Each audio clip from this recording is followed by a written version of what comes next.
Hello and welcome to WP. Well, the McGowan government will modernise welfare for animals to better improve their care. It follows a review resulting in a report that will form the basis of new updated laws. Kit Sanders analyses what it means and if it will improve the treatment of animals. For the past 18 months, the Animal Welfare Act of 2002 has been under independent review. The government has responded to the evaluation and has agreed to modernise Western Australia's animal rights laws in line with its recommendations. One of the biggest changes of this report would be an acknowledgement that animals are living beings that feel and that they must have their physiological and behavioural needs met by an owner. Many people are concerned about these recommendations and their effects on livestock industry. But Alana McTiernan, the Minister for Agriculture and Food, says that farmers are on the government's side. People expect that the animals that we're raising for our own benefit do have some reasonable quality of life. And I think that's a principle that good farmers will stand behind as well. As well as modernising animal care standards, the government also aims to increase the authority and efficiency of animal inspectors and law enforcement to ensure animals are treated well and any breaches of law are handled efficiently. Tony Seabrook is the Pastoralist and Grazier Association WA President. He believes that these new laws could scare off investors and drive up the price of meat. There might be a lot of enterprises that never even see the light of day because investors would say this is too risky, I don't want to go there.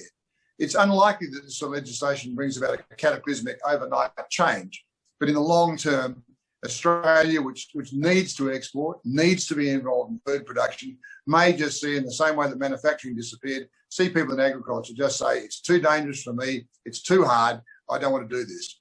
And so help me God, every single prime producer in Western Australia, their blood runs cold when someone in a white car turns up and says, I'm from the government and I'm here to help.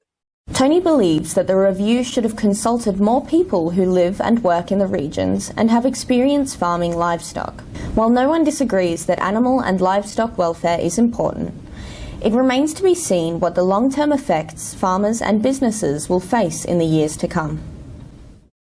And now, here's this week's COVID-19 commentary with AMA WA President Dr. Andrew Miller.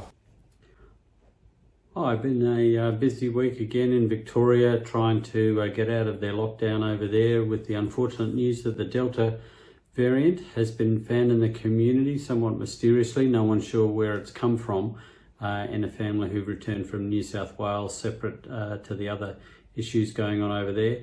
And we know that these new variants, unfortunately, although they behave in a similar way as far as making people sick is concerned, they are more transmissible. Remembering that around about 80% of people, if they get COVID, will not spread it to anyone, and about 20% of people seem to excrete a lot of virus, and that may be the case with case 1017, the one that we had in the Pan Pacific Hotel in Perth, who through no fault of their own, the person in the room opposite managed to get the virus from them and become positive whilst in hotel so-called quarantine, which clearly it's an unsafe situation in these hotels, but the government seem to be persisting with it whilst arguing between themselves as to who should fix it. So we don't care who fixes it, we just need to have proper air-gapped accommodation like Rottnest or Howard Springs style accommodation where the doors open to outdoors, so that we're not having corridors with mixed air conditioning with mixed air, so that the airborne spread of this disease is going from room to room. They've now put that case back into hotel quarantine because he tested positive again on return to work. He may simply be shedding inactive viral fragments at this stage. The evidence is that most people who still have positive tests after a number of weeks are not still infectious, assuming they have a normal immune system. But in this case, what they've done is, in case he's infectious, they've put him back into hotel quarantine, which doesn't make a lot of sense to me. I would have thought if they don't think he's infectious, he should quarantine at home. If they do think he's infectious, they should keep him away from the hotels where he's managed to infect people before and put him in a safe, air-gapped facility. But it seems as though we have either bureaucratic paralysis or some kind of programmatic laziness. Whatever it is, we don't seem to be able to accept that our quarantine is nowhere near as professional as places, for example, like Hong Kong, which is a good example to look at the details of there if you're interested in those things.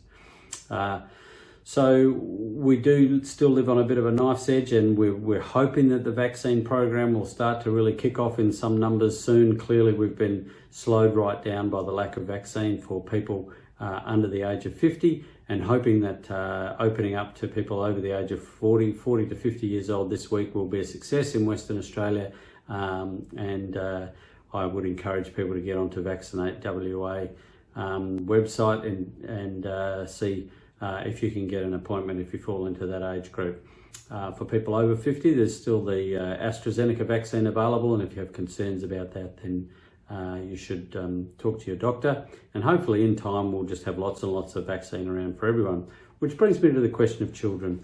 So people under the age of 16 at this stage, we have no plans for vaccinating them, and I've been a bit worried that there's kind of increasing talk about how we're going to open up and how we're going to get back to normal, and of course we can't do that until the children are vaccinated. So until you see them start rolling out the plan for children to be vaccinated, we know that it's not safe to open up yet.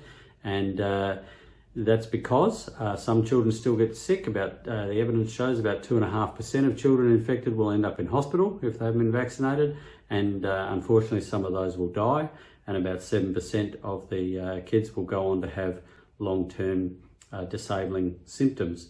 So it's not a benign disease in children, as some were trying to suggest early on in the pandemic, particularly with these variants around. And I'm not saying this in order to depress people, just to remind us that we have a long way to go. We're very, very fortunate here in Western Australia that our border controls have been effective, but we do have a duty to make sure that all the vulnerable, including our children, are cared for with vaccination as soon as possible.